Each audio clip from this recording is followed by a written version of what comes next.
Lance Trexler here. Welcome, everybody. Um, so I am also joined today by Rhiannon Edwards.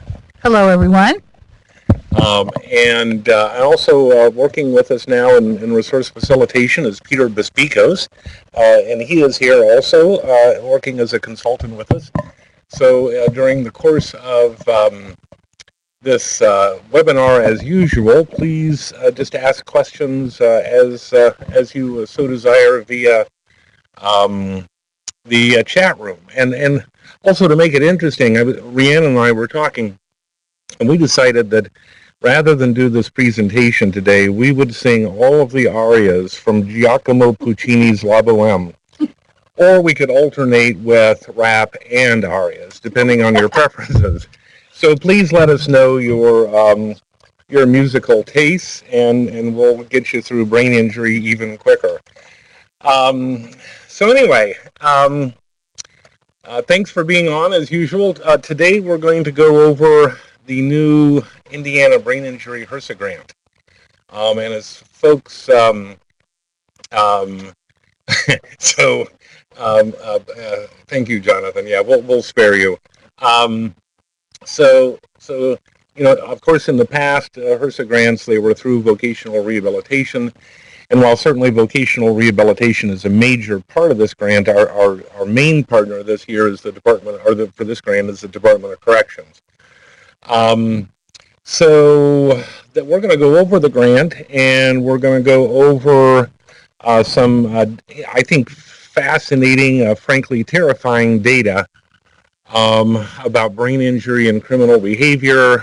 We'll talk about the structure of the grant. We'll talk about vocational rehabilitation's role in the grant.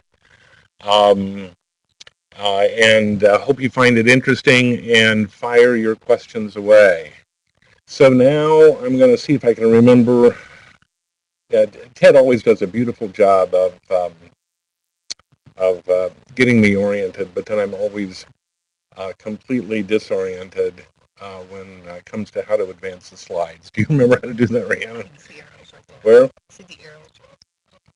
Here? Yeah. Oh, there we go. Thank you. Okay, so here we are. I think I just said this, but here's the outline. We'll talk about the grant. We'll talk about brain injury. And as you folks know, I cannot do a presentation without brain pictures. It's just kind of a vital element of my life, I guess.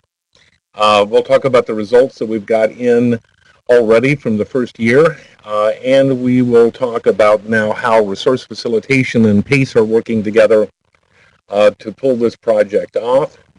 And we'll talk a little bit about vocational rehabilitation services and resource facilitation for these folks. So there we are. So let's talk about the grant.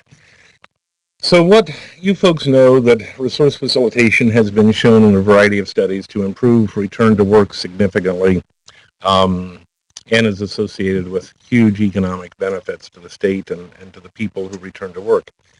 But this time we're interested in, of course, increasing employment rates, but in this case now for offenders with brain injury through resource facilitation. And as such, we also hope to reduce return to incarceration or improve recidivism and rearrest for these folks. And then third, much like our previous HRSA grants, we want to increase community provider knowledge and awareness, and also education for the DOC staff about brain injury. So these are the overriding goals. So some of the strategies then that are based on that is to increase information and referral for individuals and their families, to increase screening for brain injury, and you'll see some data on that in a little bit. So now the DOC is screening, which is a major step forward all by itself. Increase access to resource facilitation to these folks because, as many of you know, they are often resourceless, tragically so. And then to, as I mentioned earlier, training for a variety of professionals Our time frame on this grant is June 24 through May 28. So we've just finished our first year. Our partners in this grant, it's a fairly complex grant organizationally because of the population we're serving. As I said, our lead agency this time is Department of Corrections. Rehabilitation Hospital of Indiana, now the Department of Resource Facilitation, is the major contract with DOC. And then we are also contracting with Community Solutions, which is an important not-for-profit entity here in town that specializes in a variety of community issues, but especially those that concern ex-offenders. American Institute for Research is a partner that's working with us on some of the specific research questions in this project. Of course, Indiana Vocational Rehabilitation. The Department of Corrections Parole District, specifically Marion County. We're only rolling this out at this point in Marion County. Marion County Community Corrections is a part of this. Of course, PACE and Rhiannon will be providing information to you about what they do. And then a variety of community-based sort of safety net healthcare providers. And in particular, we're hoping to work with Eskenazi and related mental health services with those folks. So that's kind of the outline of participants from an organizational standpoint. Our target population in this case is very specifically people coming out of prison who screen positive for a moderate to severe brain injury and are engaged with parole or community corrections. And based on some data you'll see here in a little bit, we anticipate that that's going to be approximately 100 participants a year in Marion County. And it could well be more than that. But that's just our initial take on this. So some of the strategies, when you drill down a bit further then, is to expand the resource facilitation model to the Department of Corrections. And that brings them resource facilitation, it brings them local support network, and it brings them brain injury support groups. It also brings education for the correctional system in brain injury. And ultimately, we're going to work to see if we can expand resource facilitation to make sure that these folks' primary health care needs are addressed also as soon as possible, and including mental health, because access to medical and mental health services is, of course, a critical issue for these folks as well. Year one specific goals here were to train the correctional staff to conduct the Ohio State University traumatic brain injury screening instrument. And this is a screening instrument that doesn't take long. It's a structured interview. Takes sometimes maybe at most 10 minutes, but it's a mechanism to clearly identify whether someone has got a mild, moderate, or severe injury. And the second goal here, then, this is an important piece conceptually, is for this first year we've been screening people. We haven't started well, as of now, we're starting to provide resource facilitation services at the referral of vocational rehabilitation as you see appropriate. But in this first year, we've been gathering data on these people that screen positive for moderate to severe head injury, and we will be following them through a variety of databases to look at their return to work and their recidivism or return to prison data. So they are serving, if you will, as our baseline controls from which to look at what happens when we start providing resource facilitation services. The third objective is to develop educational materials for the DOC folks, and we've completed that as well. We've started education for the correctional and clinical staff that are related. We've been providing the support group now at PACE for these folks that are coming out of prison, and that has been a phenomenal experience for us that have been participating in that. and then to establish the system coordination, interagency system coordination processes that are going to need to be well greased to make this project successful. So those are year one things we've accomplished so far in the grant. And as I said, we're just now rolling out then the resource facilitation piece, or the intervention aspect, to see if we can improve the outcomes for these folks. So years 2 through 4, we'll continue to screen and refer to voc rehab for moderate to severe injury. As you folks see appropriate, to refer them for resource facilitation, and we'll be collecting data on all of those that screen positive. And then continued education, continue the support groups, and then begin to also collect data on return to work and return to incarceration. So those are the long-term goals as well. But the outcomes we anticipate from this, and I should say that we are one of 3 HRSA grants in the United States looking at the DOC population. So it's a really new focus, and when you see the data, you'll see why. Outcomes that we hope coming out of this will include identification of the prevalence of brain injury, which we've already got a really good start on, and the impact of that prevalence on their success with community reentry. Secondly, to identify the needs and resources that are particular to this group, and especially those resources that enable a successful reentry and prosocial lifestyle. And third, to increase awareness in the DOC of signs and symptoms of brain injury, with better management in the correctional system of the specific needs in brain injury. Ultimately, we hope this then leads the data support the hypothesis that will decrease return to incarceration, will decrease rearrest, will increase employment and retention, improve functionality, and also have better capacity or knowledge and processes within the correctional system as it relates to this population.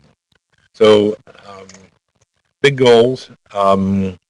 But we have an incredibly dedicated 2 state agencies, and that's Department of Correction and Vocational Rehabilitation. We've got terrific partners in the grant, so I'm optimistic. So that's kind of the structure of the grant, and if any of you have questions about that, fire away. But now I have the compulsion and the need to move towards the brain. So let me know if you have questions, fly away, but I'm going to rock and roll with this next issue. Prevalence. This is scary data, folks. So a meta-analysis is a research process where you pull together data from multiple studies so that you can increase the sample size and therefore get more reliable and potentially valid data. And so one study, one meta-analytic study, looked at 20 epidemiological studies, and they found that 60% of offenders have a history of traumatic brain injury as compared to 8.5 in the community. Yeah, there we go. So there's the difference. Oh, I'm moving the whole slide around. That's interesting. Now I'm moving slides around. Okay.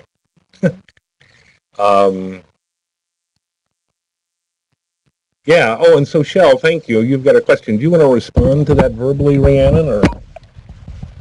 I was just going to say, if you do have anyone you want to refer to the support group, feel free to get in touch with me, and we can definitely get them involved. Thanks, Shell. So anyway, so here's the difference in the prevalence. Hey, I'm moving slides around, so that's very interesting. So, oh, there's the pointer. Are you sure? Okay, so it's happening again, of course, guys. You know that. You predicted it. because you've done too many webinars with me. So this is, if you imagine you have a visual disturbance. No, it's I don't know. I can't get it to go.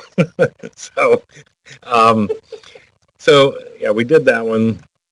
And so then what we did when we applied for this grant, we wanted to have some preliminary data on the situation in Indiana. So we screened people on their way in to prison through the RDC intake center. And what we found there was that and they screened 831 people using the Ohio State instrument. And in this case, we only found 35.7 screening positive. 20% were mild, 10% were moderate or severe, or sorry, that's a typo. 80% were mild, and 20% were moderate and severe of that 35%. And that we think there's a specific reason why that number is considerably lower.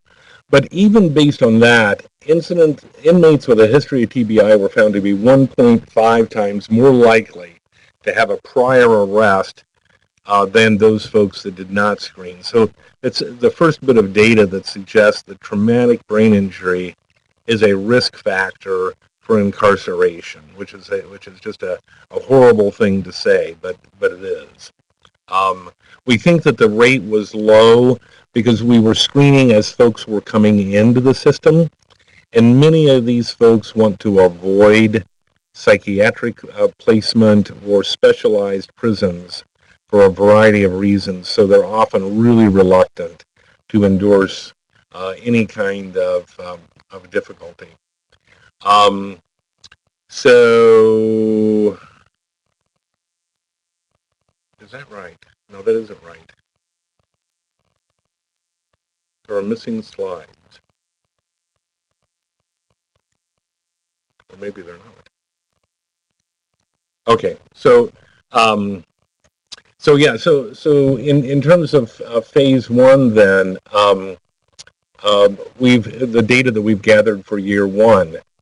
These folks were parolees and residents at Duval Residential Facility who come to PACE. So we screened 1,300 people, and for 5 months, January through May of this year, 28 different screeners were completing the Ohio State instrument. I'm going to skip that slide. What we found in this case was that 11% of these folks had moderate to severe brain injury, which is just a striking number. The overall prevalence, if you include mild, is up there in the 60 and 70% range, again consistent with the other literature in the field. But 1 out of 10 of these folks have had a moderate to severe brain injury. When you look at gender, there's the usual finding, even more so, 90% of the people that were screened were male, and 90% of the people that had brain injury were males. So in terms of ethnicity, we see some statistically non-significant differences between our groups here. So race and ethnicity doesn't appear to be a major factor in that respect. When we look at education, it's the full gamut, and there's not one group that's predominant. And so you see folks of all levels of education included. And as we've discussed before, brain injury is not restricted to one socioeconomic class. It's not restricted to one educational class. It's not. Brain injury is something that occurs to anyone, anytime. Let's see. Oh, that was for all screened, and then for here, this is those that screened positive for TBI, and essentially you see the same thing. Interestingly, though, in this particular set of data, and I don't think we've statistically had time to look at the comparisons yet, but the number of folks that have completed 12th grade, appears to be a bit larger to me. That's interesting. So um, when we get the chance, we'll be running comparisons on those two groups. So what is it about traumatic brain injury and criminal behavior? What are the potential models? What's happening here? So one model could be is that people who have personality disorders, antisocial personality, psychopathic kinds of problems, take risks or do things with their full knowledge of they being illegal. And so they end up taking risks and they get a traumatic brain injury, or they end up taking risks and they get incarcerated, or both. That's one model. And the second model is that the traumatic brain injury causes cognitive and neurobehavioral problems that lead to behaviors that ultimately lead to incarceration. So I wanted to, as we looked at the literature here, I wanted to kind of pose these two models in my mind to say, okay, what does the literature support in terms of the relationship here between traumatic brain injury and criminal behavior? So in one study, following people that got a brain injury, they found that 7% of people that had a severe traumatic brain injury were in legal trouble within 1 year after the injury. But even more compelling, after 5 years, it was 31%. And I can tell you, and maybe you have too, I have seen so many people come out of the Rehabilitation Hospital of Indiana with a moderate to severe injury. They've got neurobehavioral problems with affect regulation impairments. They are incredibly difficult to manage. The families struggle like crazy. We know that they're going to get in trouble or they're going to have another head injury because of their neurobehavioral problems. We can't get them into an appropriate residential program where they have more environmental structure for a variety of funding reasons. And it's like waiting for the trouble to begin. And it does, and I personally had a bunch of patients where that was the case. And these data would suggest that that's 31% by 5 years. 24% of subjects with TBI had committing crimes leading to arrest within a 2-year period in another study. So brain injury is unfortunately a risk factor for criminal behavior. This is an even more striking statistic. 83% reported sustaining a TBI before their initial involvement with the criminal justice system. These data do not say that, of course, there aren't people with antisocial personality disorders who then end up in jail or end up with brain injury and in jail, because, of course, that happens. But the prevalence of antisocial personality disorder in the general population is less than 5%. It's not 30 to 64%. So a major cohort of these people have the absence of personality disorders that are going to lead to criminal behavior. It's terrifying because, that means any of us are vulnerable potentially to be in this situation. So what is the relationship? Let's take a look now at brain injury and aggression. For those guys that are evaluated for marital violence, 61% had a history of severe brain injury. All 15 death row inmates in one study had sustained a head injury before their offense. All of them. In a study of 279 Vietnam veterans with frontal lobe brain injuries, it was found that 60% reported mild aggression, 20% had overt aggression, and 4%, and I'm sure it was actually more, but 4 endorsed physical violence. Inmates with TBI, and this is a DOC issue that's going to have a lot of discussion over the next 3 years. Inmates that have TBI have much higher, significantly higher measures of anger and aggression than those without TBI. So not only is it an issue for getting in to the DOC, but it's an issue then for when you're there and how these folks are managed. So brain injury from all these data clearly shows that it's a risk factor for incarceration. And I hate to, it's, to be honest, I feel so sad about this because we've known that TBI is a risk factor for depression. We've known it's a risk factor for anxiety disorders. It's a risk factor for substance abuse. It's a risk factor medically from a neurologic, from an endocrinological perspective, from so many perspectives. So now to throw on top of this, to say now you're also a risk to go to jail is not a nice situation. But given these numbers, we've got to do something about this, and we've got to see what we can do. So why does this happen? So now I'm happy. I've got a brain on the screen, so and it's a very lovely organ, as you can see. This is why we have faces, so and skulls. So this looks like something out of a bad B sci-fi movie, but there it is. That's the squishy stuff that makes you who you are, and this is the origin, of course, of criminality, as well as consciousness and social consciousness.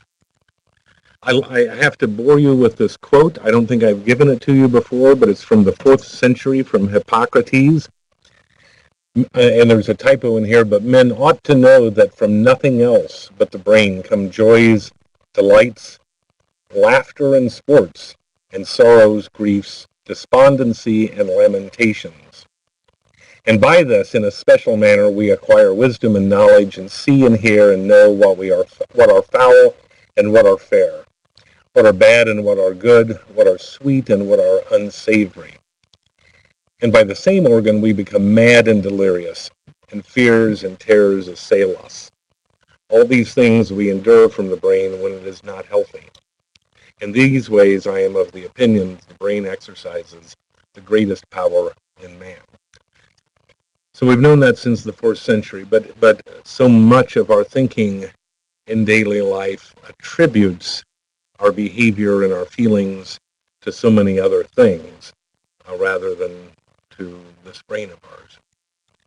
So I'll be brief about this because I think we've briefly talked about this in the past. But at least in the case of traumatic brain injury, there are particular parts of the brain that are quite susceptible to injury that have a direct relationship to this issue of criminality. Okay, so why can I? So, okay, Rhiannon, do you know what I'm doing wrong?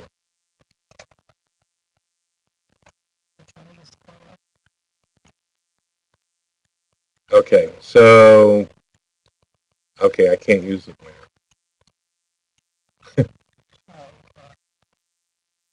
Ted, help! So, okay, well, no, can you see that? Can you see a little moving hand around? Somebody tell me out there. Can you see a little hand moving around in this guy's skull? I imagine that I'm massaging his skull. Oh, hi. So okay, you see a green arrow, but when I move the green arrow, I move the entire slide. Okay, there we are. Great, thank you, Rhiannon. So where Rhiannon is pointing is the base, is the bottom of the cranium on which the frontal lobes rest. And those little pockets right there behind the green arrow are where the temporal lobes sit. And then and then underneath that, where the hole in the skull is, that's the hole. That's where the medulla leading to the spinal cord goes through the skull, and also where the cerebelli sit in the cranial vault. So Rhiannon's got psychomotor coordination issues here.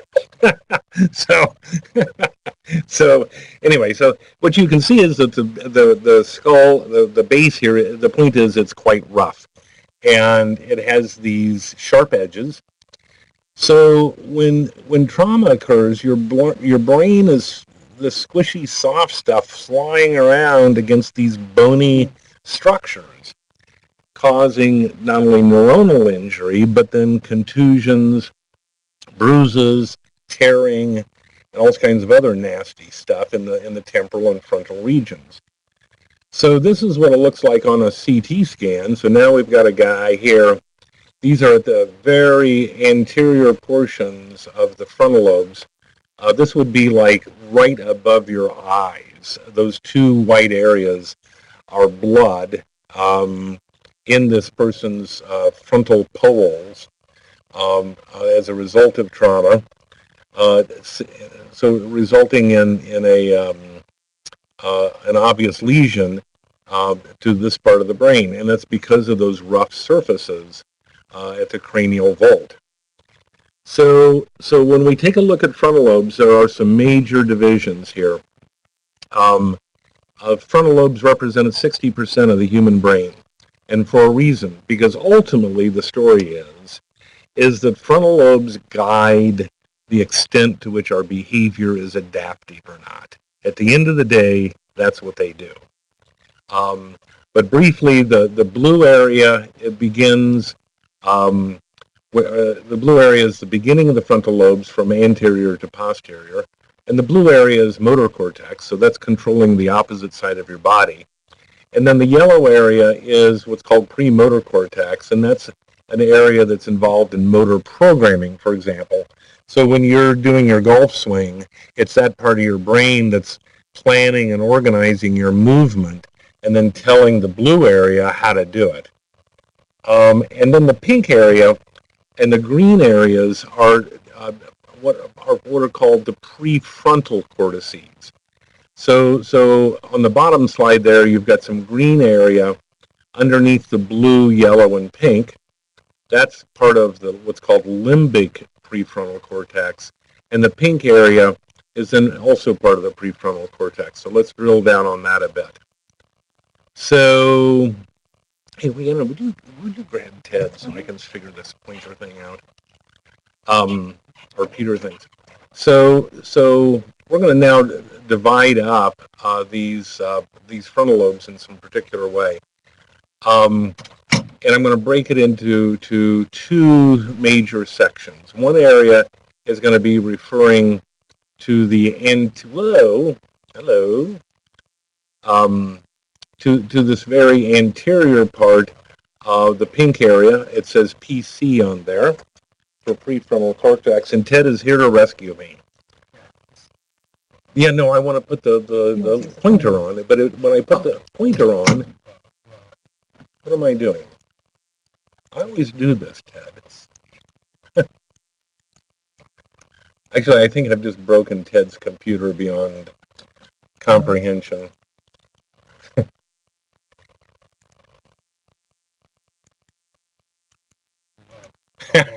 Ted just confirmed that. Okay, so only I could do that. Okay, so does it work on your computer, Rhiannon? Yeah, I think that's right. Yeah. Click it, go down and click and hold down. It won't do it because I had to convert your file to a PDF I see. instead of a PowerPoint, so I went to a Max file. Okay. And I couldn't get all this Okay. info on the PowerPoint. And let's see if we just do that. Okay. We'll have to use the script. Yeah, okay, no problem. Thank you. So I'm going to now convert to Giacomo Puccini's aria on When He Meets... No, so sorry. Okay, go to the left-hand side of the brain where it says PC. Down at the very pole, at the very front of the frontal lobes, that's referred to as the anterior orbital frontal region. But then on the side, if you actually right there where the letters PC are, that's called the dorsolateral frontal convexity. So what these regions are doing is integrating sensory input. So you see a tennis ball coming at you, and then your motor and prefrontal areas say, oh, I need to run in this direction and swing like this to hit that ball in the way that I want to. So the frontal lobes are integrating the sensory data, what you see, with what it is motorically that you want to do, and then executing it. But the other thing that this area does, and this is what's so critical, is that it integrates information from what is referred to as the internal milieu. So your internal milieu is what you feel, what you remember, and what it is you want to do. But it integrates this internal milieu and the drives that come out of this internal milieu according to what's going on in the world around you. So we do things inside of our home that we don't do in the shopping mall. And because the extrapersonal space is different. And our frontal lobes regulate that and tell us not to do things according to context, both from a mood perspective, from a motivational state, and also what we know from memory. So this is a nice image of the limbic system on the left. And this, as you may well know, is what is subserving drive and mood. So when you're hungry, your hypothalamus says, oh, gee, I'm hungry, yummy, let's go find yummy food. Or when you have other interest that you may want to pursue. So that limbic system is driving those basic drives. But the frontal lobes over here on the right, particularly what you see on the bottom right there, the orbital frontal cortices, the orbital frontal cortex is like the brakes or the clutch on the limbic system, on those basic fundamental drives. So when you're really angry, you find a way, probably, to adjust that emotional response according to the environmental context. But what if that part of your brain is impaired? Now you have a limbic system on fire without inhibition and without regulation according to social context, let alone what's legal and not. So this means at the end of the day that clinically we see patients having different kind of frontal syndromes, if you will. So when patients have injuries on the side, on the dorsolateral convexity, where that arrow is pointing, now they have impairments of regulation of cognitive activities. So, so a patient with an injury there may have a particular thought they want to express, but they can't organize it in the way that they want to and say it maybe in the sequence that they want to. But their mood regulation may be fine, but it's cognitively where they're having that trouble. These patients also will have impaired initiation. They look apathetic. They look flat and depressed. They're cognitively slow, and it's hard for them to generate strategies to solve problems. But again, as I said, their affect regulation may be perfectly intact. But then when you get these orbital frontal lesions, now we have a totally different syndrome. And these guys, unfortunately, are disinhibited and are impulsive. In fact, in the neurologic literature, they used to refer to this as a pseudo-psychopathic kind of behavior, which it is. But of course, that's a total misnomer because it's not psychopathic as in personality disorder. This is a brain injury specific kind of set of behavioral changes. These guys are hyperkinetic. They bounce all over the place. They're constantly switching from one thing to another without any particular cohesion or organization or focus of their behavior. They may be jocular in ways that are just totally inappropriate. These guys are euphoric and then instantly irritable, angry, and aggressive with no obvious predilection or warning. And these guys, they can generate strategies to solve problems, but they can't maintain it. So they'll get off in the right direction, and then all of a sudden their behavior is disorganized, and they're pulled towards other things, either from the external environment. So you're driving to go to see your probation officer and you see a liquor store, they don't inhibit going in, and they don't maintain their cognitive strategy to get on with what they said they wanted to get on. Or something comes up from the internal milieu, and that is now all of a sudden they're enraged, and they are engaged in road rage.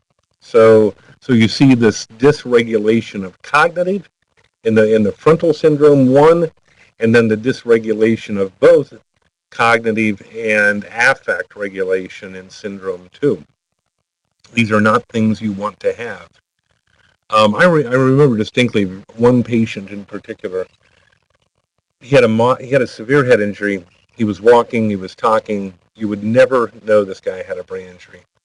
And I don't know how many times he got rearrested for substance abuse, and the interesting thing is he was injured.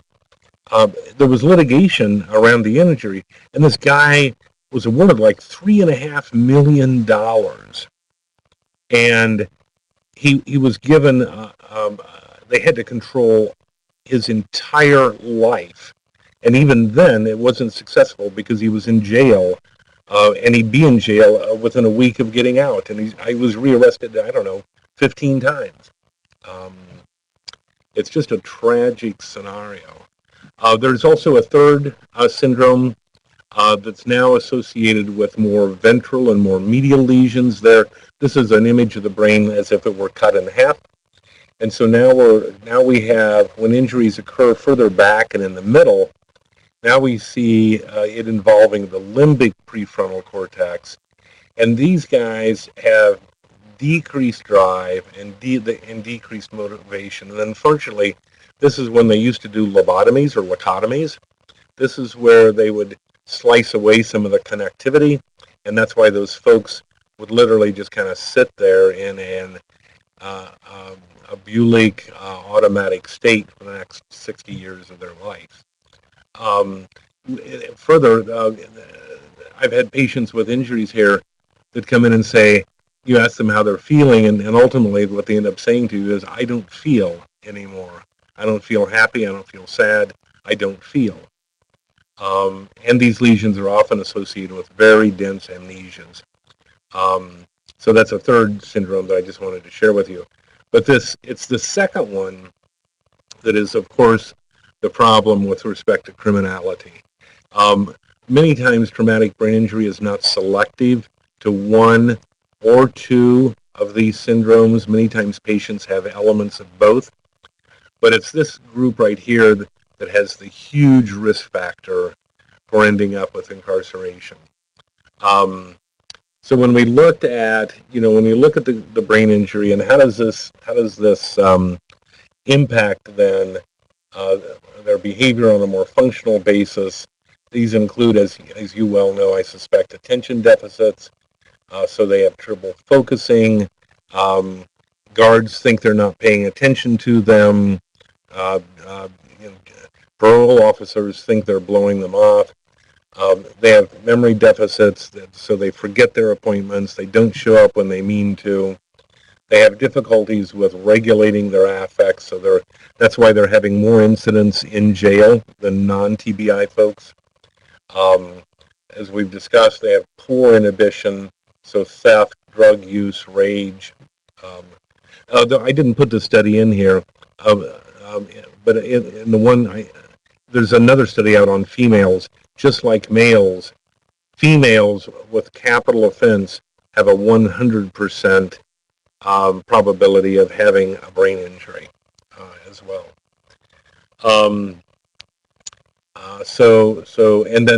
And then we have, of course, the executive function deficits.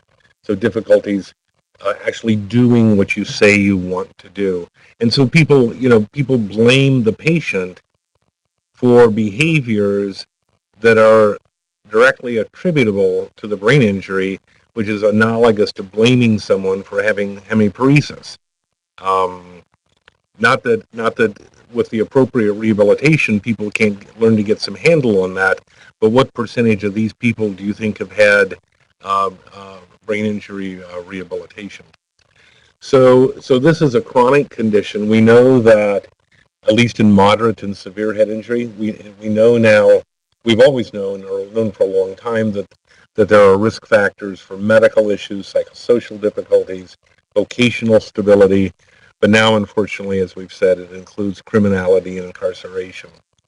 The group is vulnerable to external stressors or change, and being released out of prison into some very challenging environments, of course, represents a major stress. This is one of the reasons that, as Rhiannon and I have been talking, we've got to get to this population as quickly as possible before this frontal lobe behavior gets them in trouble again. It's a critical issue, the timing of this. And so we have to manage this as a condition, just like you would manage diabetes or any other chronic condition. So with that said, as always, fire me questions. I'm going to flip this over to Rhiannon. Rhiannon's done a fabulous job with PACE. She's the executive director. And she won't tell you this, but it's very well known as the best reentry program for offenders in the state. So that's why we're collaborating with her. So I'm going to turn it over to her. Well, thank you very much. That was a wonderful introduction. I don't know if I can, show up what we just saw with brain pictures, but I'll do my best. So if you're not familiar with us, we are a reentry program located in Marion County. We've been around since 1960, so we're pretty old as an organization in terms of the longevity of services that we provide and the partners that we have. We're very, very connected with the Department of Correction, as well as all the other criminal justice partners, which is extremely helpful as it relates to this project. I feel better now. Rhiannon's getting technology assistance from Ted, too. So, I find the human brain actually much more understandable than I do. But that's why we have Ted. Okay. I didn't break it, though, just so that everyone knows. Dr. Trexler did break it. Okay, so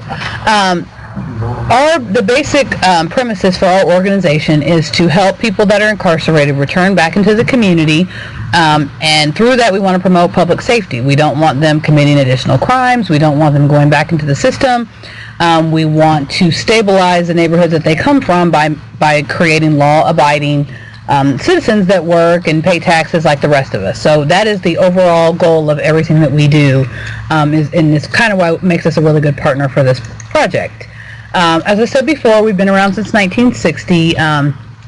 We are a United Way organization, which is huge. It means we have the support of the United Way. If you're familiar with them, that's a pretty big deal. We've been providing community-based services since about 2002 solely. Prior to that, we did a lot of stuff inside of the prison. So a lot of it was advocacy inside of the prison. And we realized from national data, that the need, while it's great inside the prison, there's a lot already going on in there. We're needed more so when they get out to kind of continue whatever was started within the facility. So that's kind of in 2002 is when we started focusing on reentry services and not pre-release and reentry, 50-50 so much. We provide a variety of different services. One of the reasons why we're partnering so well on this project is because we provide what we call care coordinated case management. So that means we wrap around all of our services with them. So we do employment services, we do life skills, we partner with someone that provides mental health, but we never let go of our client. At the entire time, we're still connected with them. We're following up. Did you go to this program? Did you not? Because what we didn't know until we started learning about TBI, why some of the causes may be, but our clients don't remember things well. They don't, run through systems very well. So, for example, clients that we've tried to make referral to organizations and they have to, go there and do an intake form and different things. Sometimes they drop off because they don't remember or they don't know how to navigate that system. So we created care coordinated services so that we can kind of help them through, navigate different things. One of our main programs is our employment program, and that's very important because ex-offenders, as I'm sure most of you are aware, don't get employed like those without felonies as quickly. So we prepare them, we locate employers that will work with them, and we know how to address certain barriers. So we get a lot of information from our criminal justice partners that tell us he has a bad peer group, or he has previous child neglect issues that happened to him when he was younger. So we'll get a lot of information that help us figure out how to better make them job ready. All the other services that we provide are ultimately 9 times out of 10 to help them get a job. So we'll do life skills, we'll do addiction support, housing. Obviously, you have to have stable housing to be able to get a job. But the overarching theme is we want them to be self-sufficient after they're done with our services. I just want to give you kind of some demographic data on what we do, so you have a better idea of how many people we see prior to this project even coming to us. We have about 1,500 new clients every year. In 2014, 780 of those clients were employed. Now, it's important to say that not all 1,526 of those clients were eligible to be employed, meaning were they at a place where they should be employed. But of the ones that were ready, 780 got jobs, which is a huge deal. Our recidivism rate is 4.6, and if you're familiar with recidivism rate in Marion County, our county's recidivism rate is around 50%. That's not even counting the people that just go back to the jail. That's just people that go to prison. So that's huge when you look at the number of people that cycle through the system on a regular basis. There were 1,266 children of those 1,526 clients, so that shows the impact to the family, because oftentimes we forget that some of these individuals have multiple children, and so if they can't stabilize their life, imagine what those children are going through. We also have a program that we partner with Work One, so we have a Work One mobile unit that comes in 2014 we had 119 clients that were referred for training, because a lot of our clients, as I'm sure you're aware, if you've ever had any of them, have no job skills. So you have to start somewhere. When you're working with all the other medical and mental health issues, you also have to start somewhere as it pertains to some basic job skills. So far in 2015, we've already had 623 new clients, 261 clients that have already gotten employed, and the recidivism rate is at 2.9. Now we have 6 months or so to go, but hopefully we're able to keep that fairly low throughout the year. We have 353 children that belong to the 623 new clients, and we've had 9 clients go through Work One. And the reason that the Work One numbers are lower is because their funding doesn't start over until July. So it's not that the clients haven't been prepared. It's kind of beyond their control right now. So our objectives are a lot like the objectives of the project that Dr. Trexler just explained to you. We want to reduce recidivism. We want to improve the prosocial engagement of our clients. Our clients have led a very different lifestyle than most of us have, and so sometimes they don't know how to interact with people in more of an appropriate manner. So we really want to work on that with them, and we want to improve workforce. We want them to get jobs. We want them to get careers, not just jobs, but careers. Sometimes you got to start with a job, and we really want to end the cycle of criminal behavior with their children, because we know that children of incarcerated parents have an increased likelihood of going to prison, and we want to hopefully impact that with the children as well. This is some demographics of who we serve. We, just like the criminal justice system, we serve more men, primarily African American men, and then the age ranges are here as well. And this is, if you look at data from the Department of Corrections, it's almost a mirror to what we serve. So we definitely get a large number of people that are coming from that system. This shows our employment numbers, just kind of give everyone a glance of employment. And the reason that I think we're so successful in our employment program is because we address those other barriers. There are a lot of barriers that people are not familiar with this population, and our partnership with the Department of Corrections, Marion County Community Corrections, probation, helps us expand our knowledge as it relates to the criminal justice system. So we may know what they've done on the outside or on the inside, and what programs they completed and how their behavior was, and we're able to take that information and use it in a plan to get them prepared for employment. And so that's kind of what makes us unique from other organizations, and I would say more successful as it comes to employment and things of that nature. This is year-to-date 2015 data, and again, I usually don't even have to look at it. It's almost always the same. I mean, unfortunately, it's typically African American men. So, and if you look at any criminal justice data, that's pretty much the same. This is just kind of give a breakdown of what we've seen with employment. Really, the only rhyme or reason for the differences in the months is in the colder months, employers are, kind of just now ramping back up their employment efforts, and so usually our employment numbers are lower in, between November and January. So it's not really a lot to do with our clients, more so is the economy or whatever is going on in the business world. So what is our role in the TBI project? To be completely, honest with everyone, we were very unfamiliar with TBI and how it impacted ex-offenders as well as our criminal justice partners. I mean, this is really, really new for all of us. So we've been getting educated, along with everyone else in terms of how this is impacting our clients. But what we are doing first and foremost is we are providing TBI screenings for all the clients in Duval Residential Center. And if you're not familiar, Duval is probably one of the largest work releases in Marion County. We have 2 total, but they probably have more people in Duval than the other one. So we already provide services in Duval, so it only made sense that we also provide the screening. So everyone that's in the Duval Residential Center will receive a TBI screening. We also partner with Parole, Department of Corrections, and Parole, if you're familiar with the same organization. Parole also does their own screenings, and we work very, very closely with them, so they are able to directly make referrals to us. We provide the resource facilitation services, again, which was new to us because we know that RHI has been doing this for a long time, and we've been doing care coordination in our own way. We've just never had the opportunity to be able to bring the medical and the community-based services together, which we feel is going to be phenomenal for our clients. So we will be, our staff will be trained by RHI to understand the TBI side of things, and then we also are training them on the criminal justice community-based side of things. So we'll provide that resource facilitation for all the clients in the program. We'll assist with the monthly support group that's been going on for a while now. It's been very successful. I think Dr. Trexler mentioned it. I wanted to touch a little bit on kind of the referrals to voc rehab.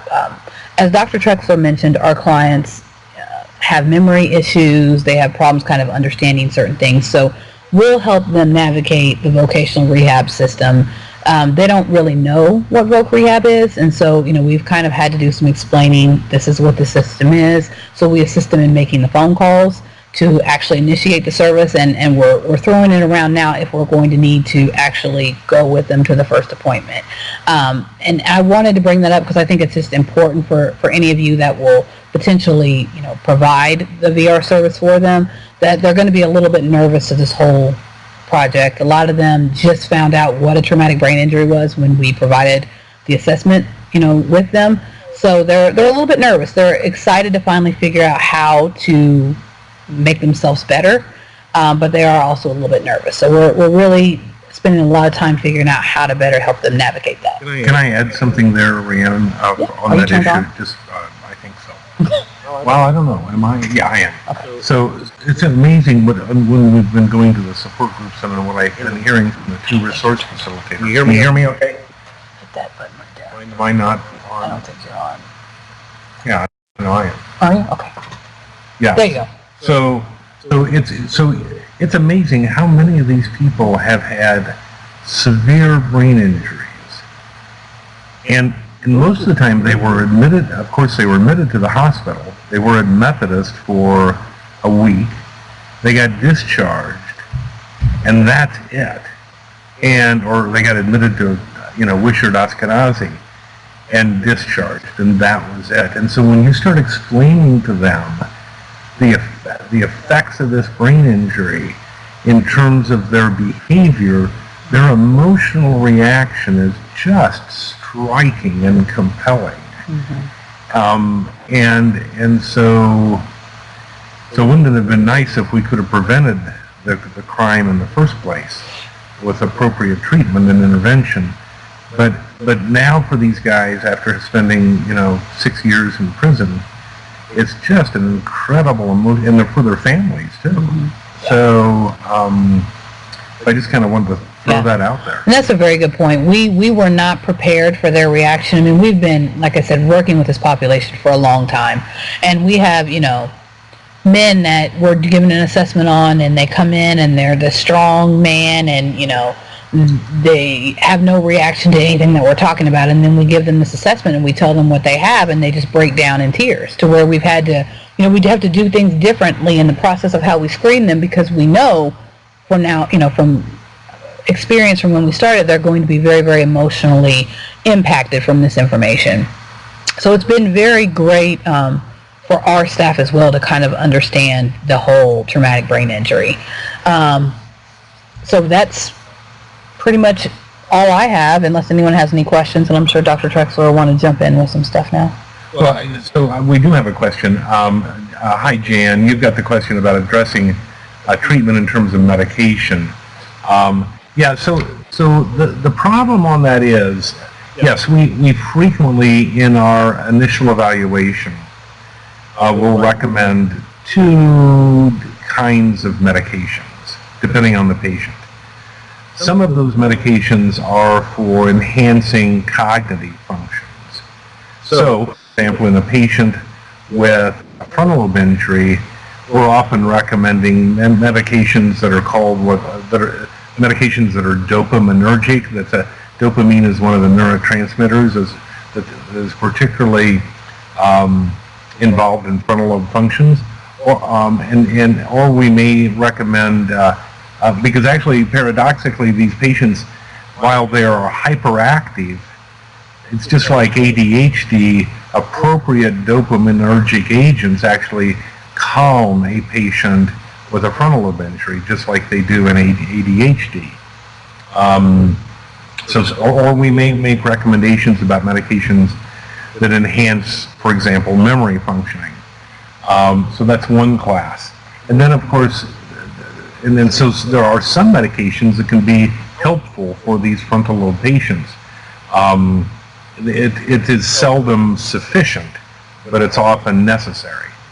And then the second class, of course, are for all of the mood disorders that often follow, for the anxiety disorders and depression and all that jazz that is so prevalent as well. So I don't know if that answers your question on that issue, Jan.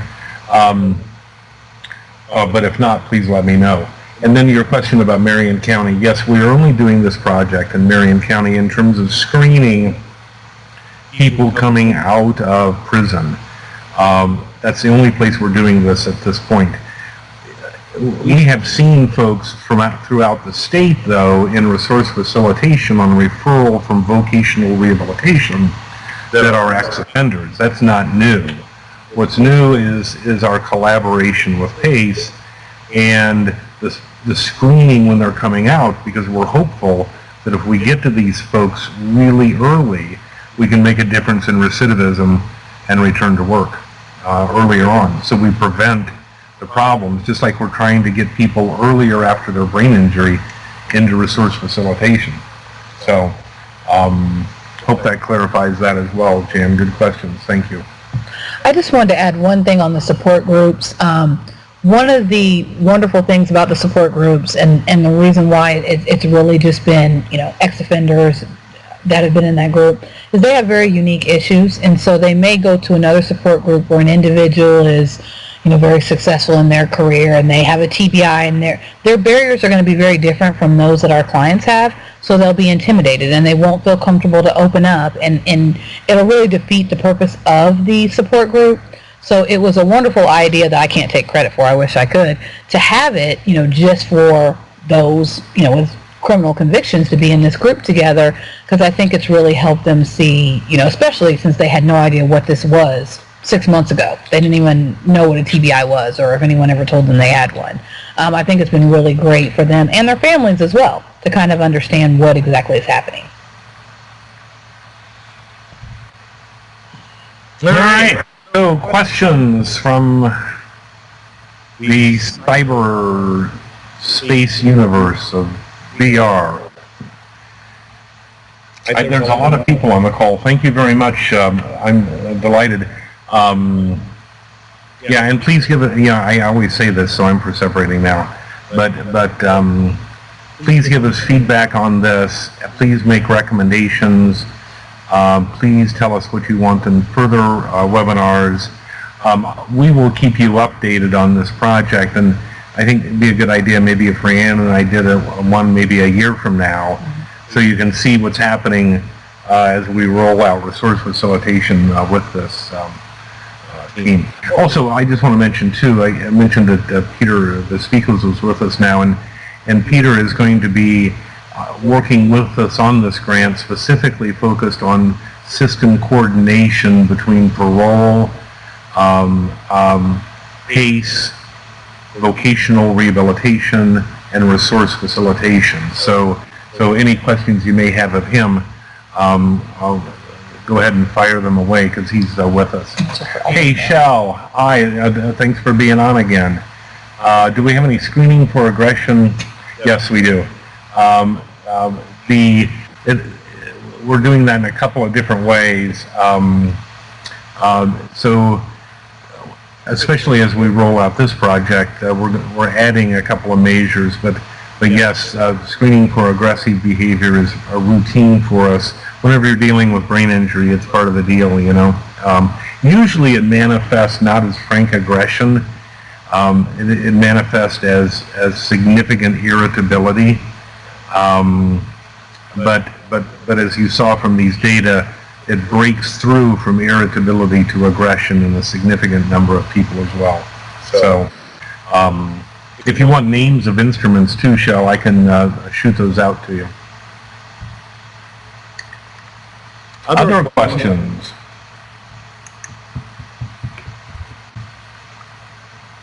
So it is 3:10. I know you're excited. We do it on purpose. Yeah, that's right. So, okay, well, I don't see any other questions coming through, but if you do, my email is over there on the left. I don't know, you want to give them your email, Rhiannon, in case they have questions? And I will. I'll type it on here right now. Oh, Tina's typing away on something. Hi, Tina. Yeah, there's my email address. Yeah. So Tina is typing from Terre Haute, Indiana. So I'm trying to think of something about Terre Haute. That was Muncie, wasn't it? Where the film, what was the film about the spaceships coming in, and it was very Dustin, no, not Dustin Hoffman. Anyway, so Muncie and I'm confusing Muncie and Terre Haute and spaceships and something, I don't know. Tina said thank you. Oh, okay. All right. Okay, so now Shelley is sending us in something. What was the movie? And there was the mountain, the big mountain out west where the spaceships came in. I don't even remember that. Are you sure? I don't know. Oh, thank you, Shelley. Oh, good job, Shelley. Richard Dreyfuss, you saved me. Yeah. Thank you, Shelley. Yeah, thank you. Yeah. All right. Richard Dreyfuss, thank you. Yeah, okay, so Jan got it too. So, all right, well, thanks everybody for your time. And please, as I said, please give us feedback and have a great day. Appreciate your commitment and interest to all of us. Thank you, everyone.